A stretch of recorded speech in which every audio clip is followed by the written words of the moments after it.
மருமகளுக்கு நெப்போலியன் கொடுத்த சர்ப்ரைஸ். ஜப்பான்ல கல்யாணம் முடிஞ்சதும் வேர்ல்ட் டூர்ல இருந்தாங்க தனுஷ் மற்றும் அக்ஷயா தம்பதி. இவங்கள சந்திச்ச தொழில் அதிபர்கள் மற்றும் அரசியல் பிரமுகர்கள்னு பலர் வாழ்த்து சொன்னாங்க. சிங்கப்பூர், மலேசியாவுக்கு அழைச்சிட்டு போய் அங்க ஹாப்பி வைப்ஸ் பண்ண நெப்போலியன் ஃபைனலி அமெரிக்காவுக்கு குடும்பத்தோட வந்துட்டாரு. அதைத் தொடர்ந்து தனுஷை பல செலிபிரிட்டிஸ் அமெரிக்காவில் இருக்கிற வீட்ல வந்து மீட் பண்ண போட்டோஸ் எல்லாம் வைரல் ஆச்சு. இதுக்கிடையில மருமகள் அக்ஷயாவை எங்க காணலன்னு பலர் கேள்வி எழுப்பினாங்க. அதுக்கெல்லாம் இப்ப பதில் கிடைச்சிருக்கு. ஆமா மக்களே, இந்தியா, ஜப்பான், சிங்கப்பூர், மலேசியான்னு பறந்துட்டு இருந்த அக்ஷயா இப்ப முதல் முறையா புகுந்த வீடான அமெரிக்காவுக்கு வந்திருக்காங்க.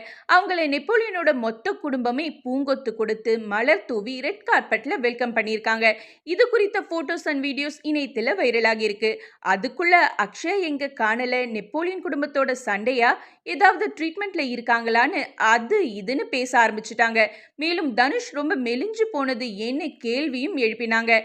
அதுக்கெல்லாம் அக்ஷயா மூலமா கம்ப்ளீட்டா ஃபுல் ஸ்டாப் வச்சுட்டாரு நம்ம நெப்போலியன். சத்தமே இல்லாம பலருக்கு உதவி செய்யற அவர் சொந்த மகனை அப்படியே விட்டுருவாரா என்ன?